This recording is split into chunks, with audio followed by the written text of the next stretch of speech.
अमानुष काळा जी-आर उच्च न्यायालयाने मान्य केला आणि त्याच्यानंतर सरकारने मात्र थैमान घातलेला आहे.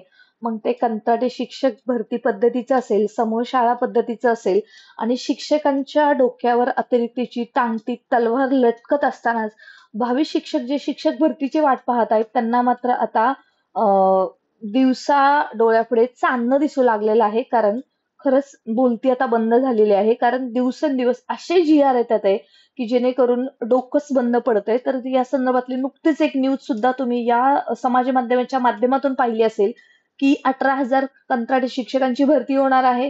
कुठे 20,000 शिक्षक आहेत ते अतिरिक्त होणार आहेत.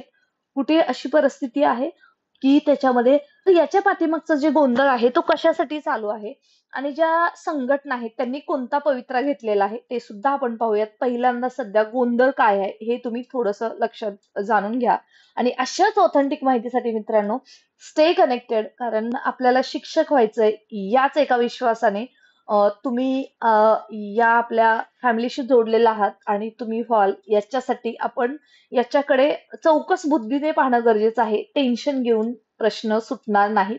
तर आपल्याला त्याच्यातून मार्ग काढावा लागणार आहे. राज्यातल्या कमी पटाच्या शाळांमध्ये 18,000 कंत्राटी शिक्षकांची आता भरती होणार आहे. संच मान्यतेचा 15 मार्च 2024 चा शासन निर्णय उच्च न्यायालयानं मंजूर केलाय. तेव्हा आता जिल्हा परिषदेच्या 10 पेक्षा कमी पटाच्या शाळांमध्ये एक शिक्षक नेमण्यात येणार आहे. तर 20 पेक्षा कमी पटाच्या शाळांमध्ये एक कंत्राटी आणि एक नियमित शिक्षक असणार आहे. त्यानुसार राज्यातल्या तब्बल 18,106 शाळांवर कंत्राटी शिक्षकांची भरती होणार आहे. आता तुम्ही पाहिलं असेल 15 मार्च 2024 चा जो काळा जी-आर आहे जो हायकोर्टाने त्याला अलाउ केलेला आहे त्याच्यापासून जवळपास 18,000 कॉन्ट्रॅक्च्युअल टीचर आहेत.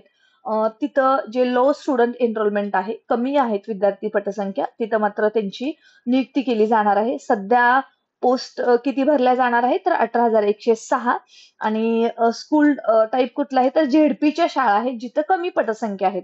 आता त्याच्यामध्ये कोणाला कंत्राटी शिक्षक मिळणार आहे तर जिथं 10 पेक्षा कमी पटसंख्या आहे तिथं एक कंत्राटी शिक्षक आणि जिथं 20 पेक्षा कमी पटसंख्या आहेत तिथे एक कायमस्वरूपी शिक्षक आणि कंत्राटी शिक्षक जो 15 मार्चच्या जी-आर नुसार सांगितलेला आहे. बरं याचं स्टेटस कसं आहे तर सध्या असं आहे की एज्युकेशन ऑथॉरिटी ड्यू कोर्स म्हणजे सध्या हे सर्व होण्याची सर्वजण वाट पाहत होते की काय यासाठी सरकारने जी-आर वर जी-आर काढायला सुरुवात केली आहे आणि अशातच शालेय शिक्षण मंत्री दादा भुसे यांनी एकदा असं स्टेटमेंट दिलं की 600 मराठी माध्यमाच्या शाळा रिक्त होतात आणि नंतर त्याला विरोध झाला आणि त्यांनी ते बदलून पुन्हा स्टेटमेंट दिलं की कोणतीही मराठी माध्यमाची शाळा बंद करणार नाही. म्हणजे ते कंत्राटी पद्धतीने शिक्षक घेणार हे ते तिसऱ्या न्यूज मध्ये आलेलं आहे. म्हणजे हे थोडंसं मॅन्युप्युलेटिंग केलेलं आहे आणि जाणून बजून शिक्षकांना त्रास द्यायचा शिक्षण व्यवस्थेला एकदम एक शह द्यायचा अशा पद्धतीचं हे सरकारची कुठेतरी योजना दिसते ते तुम्हा सर्वांच्या लक्षात आलीच असेल.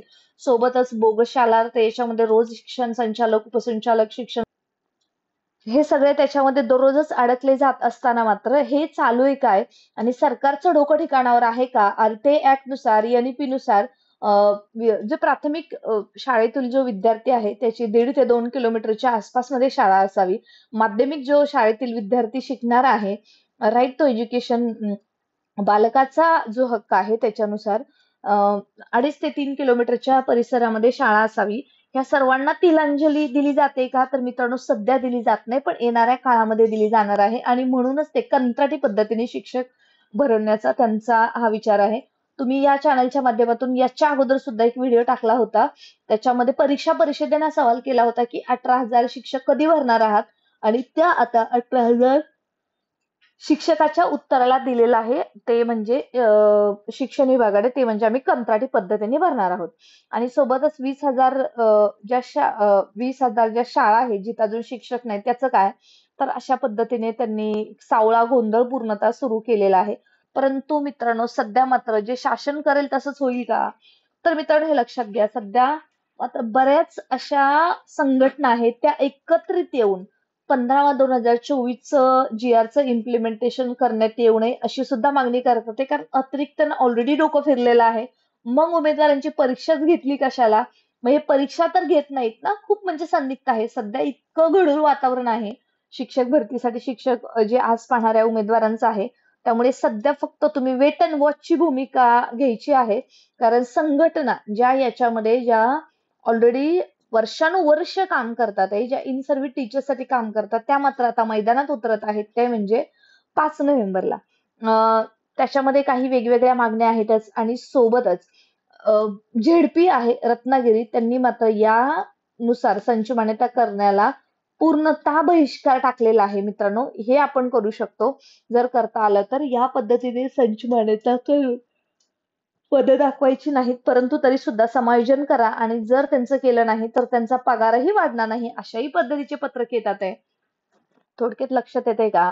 हे सध्या इतकी गांधीगिरी चालू आहे, इतकी गिरी चालू आहे, काय विचारायलाच नको. म्हणजे अक्षरशः शिक्षण देतात आहे की विकत घेतात आहे त्या मुलांना, तेच कळायला मार्ग नाहीये. आणि हे शेवटी कशासाठी, तर काही करून यांना झेडपीच्या ज्या सरकारी शाळा आहेत त्या मात्र त्यांना टाळे ठोकायचे आहेत आणि त्याच्यासाठी हा अट्टाहास आहे. परंतु मित्रांनो, याच्यावरती एक ठोस भूमिका माननीय शिक्षण मंत्री दादा भुसे यांना घ्यावी लागेल.